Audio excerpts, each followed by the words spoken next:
Hi guys. So since I told you guys that I have two jobs, one as a church secretary and the other doing chronic care management and remote patient monitoring, I thought that it would be helpful for some of you guys to understand like the job responsibilities when it comes to remote patient monitoring, because I have had a few questions, not necessarily on YouTube, but from other people who know what I'm doing for work, about kind of what remote patient monitoring entails and the qualifications to do something like this. So I have a whole list pulled up on my laptop over here, and but guess I'll just get right into it. So remote patient monitoring can be done from basically, at least with the company that I work for, you can basically work from anywhere in the United States as long as you have a strong and consistent internet connection. So my internet connection personally kind of goes in and out. So because my job is flexible and they let you choose your own hours. This is not true for every remote patient monitoring job out there, by the way, but my job is flexible with what hours I choose to work. I'm allowed to make my own schedule. I choose to use the internet when it's less congested because my connection seems to be better. So there's that.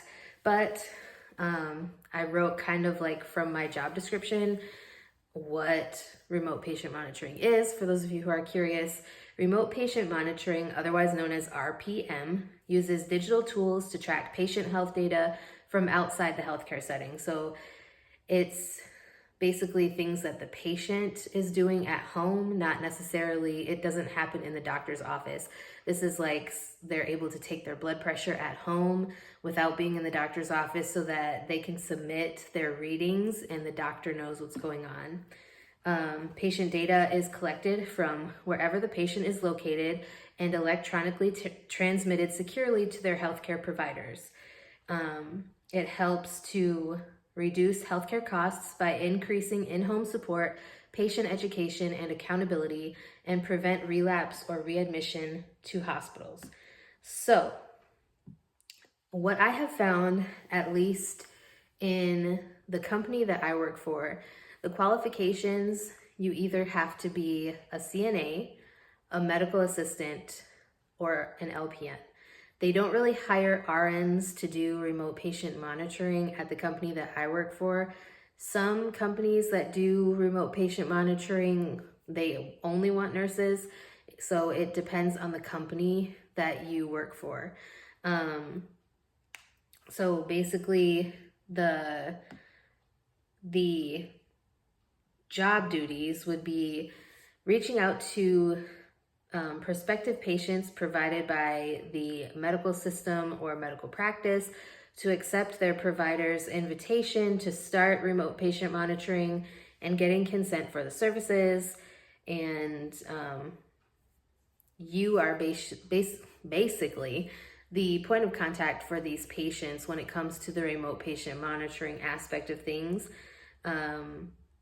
Usually what happens with my company is the patient's doctor will recommend them to do or become part of remote patient monitoring services, whether they're diabetic and they need like accountability when it comes to their blood sugars, or they need to consistently take blood pressures and it's kind of something that the doctor wants to monitor.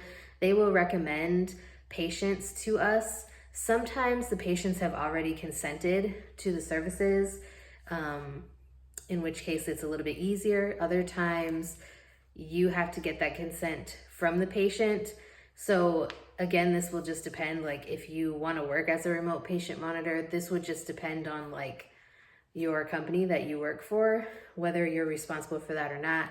Some companies have like care coordinators who reach out and, secure the patients and things like that. And you are just responsible for like the blood pressure readings and making sure that they aren't like out of whack.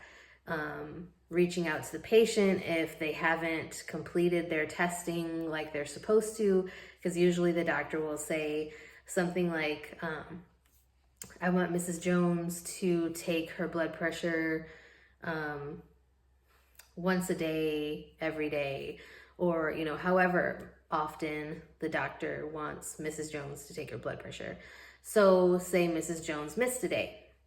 You would then have to reach out to Mrs. Jones and ask her if everything's okay. You know, does she need additional education on how to use the blood pressure machine or the blood pressure cuff that she's using? Does she need more education on how to use the system, et cetera, et cetera.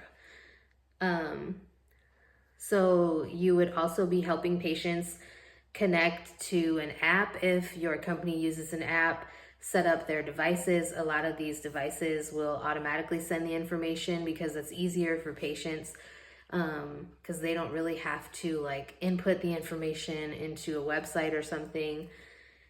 You would engage regularly with your patients to encourage consistency with their treatment plan and ensure that they remain within the data range that was set by their provider. Schedule regular check-ins with the patients depending on their treatment plan. Monitor their data, educate them through shared information, whether that's articles, stuff like that. Inform the healthcare providers electronically of the patient's progress and any observations learned through your communications. And that's basically it. Excuse me. It's really not that difficult per se, but you know, you need at least some sort of training in order to do this, at least for most of the companies that I have looked into. The company that I work for, like I said, requires you to at least be a CNA, but they really they prefer medical assistants and LPNs for remote patient monitoring. The RNs usually do more in-depth stuff. But I've found it to be interesting. I love being able to have a flexible schedule. Like I said, it's allowed me to have 2 jobs. You know, I work as a church secretary 3 days a week. That's all I do. And then I'm able to make my own schedule with the patient monitoring and chronic care management. So anyways, this video turned into a little bit longer than I anticipated, but I wanted you guys to kind of get an idea of what I do. So when I say that, you know, I'm working my remote patient monitoring job, my job is remote patient monitoring, but I'm also a chronic care manager / care coordinator. So I don't just focus on the remote monitoring side of things. I'm also reaching out to patients, signing them up for services, you know, making sure that they have what they need. And a lot of my patients are Medicare patients. Well, 100% of my patients are Medicare patients, but a lot of them either have diabetes or heart disease, things like that. So anyways, I hope you found this helpful. If there's any questions that I can answer for you guys, please let me know. If there's any other topics you'd like to hear me talk about in a future video, let me know that as well. And I will talk to you guys in my next video.